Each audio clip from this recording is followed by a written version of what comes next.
let's discuss this further now with visiting professor at the Wits School of Governance. That's Professor Mike Muller. Prof, thank you very much for your time here on eNCA. Just firstly, this is obviously a governance problem, right? Starting from municipal government. You know, this is a problem, I'm afraid, that's been going on for decades. We could actually say this is a genuine apartheid problem because it started when City of Tshwane was encouraged to build a water supply downstream of one of the sewage works of Pretoria. And that was 30 years ago. But, you know, we've had 30 years, 3 decades of different parties in government in Tshwane. And the fact that in 2023, we still can't provide enough safe water to people in the capital city of the country is absolutely shocking. And it's not surprising there's this outbreak because the problem that was created 30 years ago still hasn't been fixed. And Prof, looking at the fact that, you know, if we speak to different political parties, like you said, that there's been quite a number of them at the helm in the past few years, a lot of them would play the blame game. But surely they can't do that, especially since at least the DA and the ANC have at some point, you know, ruled in that particular part of the country for a couple of years now. So the both are to blame, right? Municipality being the DA and at some point the ANC and even national government.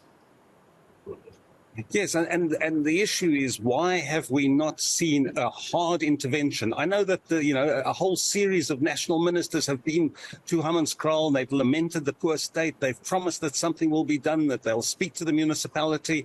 But somehow, I think it's that Tshwane is in such bad state that they keep looking at how much it's going to cost to provide safe water, perhaps by putting a pipeline in from Rand Water and just abandoning this local Hammanskraal supply. But every time that there's a solution talked about, it seems to fall off the table again.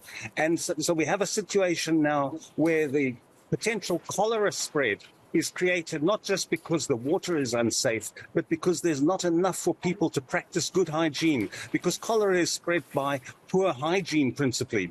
People not being able to wash their hands, people not being able to prepare food safely. That's the kind of thing that causes cholera. And I'm glad to see the Department of Health is emphasizing good sanitation is part of preventing cholera. It's a very important part. Soap and water is still the best medicine.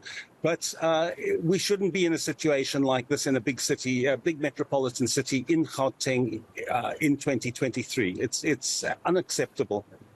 Absolutely. And the mayor of the City of Tshwane at the moment, Silius Brink, saying that we should let investigations conclude before we start, playing the blame game, in his words. But, isn't it obvious that this is coming from the fact that Hammanskraal has had non-drinkable water or water that is not of quality for a couple of years now? Isn't it obvious that there's something wrong there? Because at some point the water would come out looking a bit brown.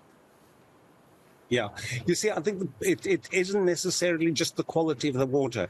If people don't have enough water to prepare food properly, to keep clean, to wash hands regularly, you can have clean water, but you've got to have enough for hygiene and health. And one of the things we know in Hammanskraal is that a lot of water is being distributed by tanker. That automatically means there's not enough for people to have a clean and healthy life. We should be getting that water, the pure water that's available in the region, distributed to households. It's actually difficult to conceive how in 30 years we have failed to do that. I know the area has expanded. There's a larger population than there used to be. But that's why we have municipalities. That's why municipalities plan. That's why municipalities have budgets. And it just seems that this one has just fallen through the cracks over and over again with all the different political administrations. So, national government has flagged this. I remember it from my time in the department 20 years ago.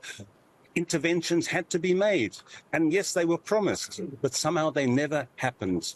And could this also be a problem of the chaos we see with coalition governance and the fact that the City of Tshwane has also suffered from changing mayors in the last couple of months? I know it hasn't been like the City of Joburg, but isn't that also what causes people or government officials to forget about the promises that they made, and then later on they just blame it on, oh, well, I was booted out through a motion of no confidence and that project was supposed to be carried on by so-and-so? Yes, there's no doubt that sort of changes in government don't help to bring stability and don't help to encourage people to stick to a particular program, and then these things get forgotten. But in this case, sorry, let me just switch that one off.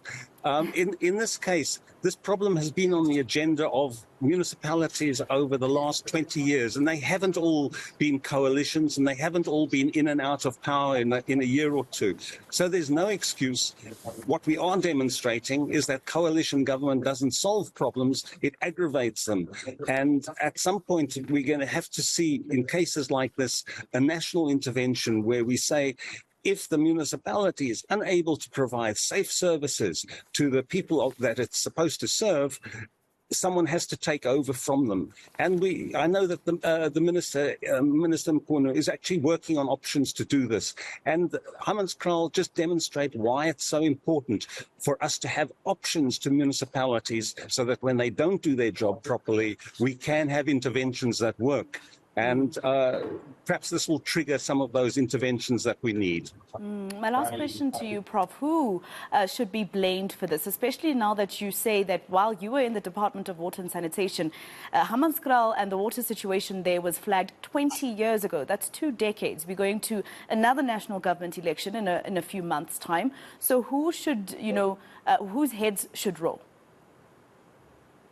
Well, I think you're asking a bigger question. There are a lot of things in the country that could be done better, that require long-term identification of problems, plans to address them. But then most importantly, we need implementation. We need to say, we've decided this is a priority, and over the next 5 years, we're going to allocate the money and we're going to allocate the resources to do it.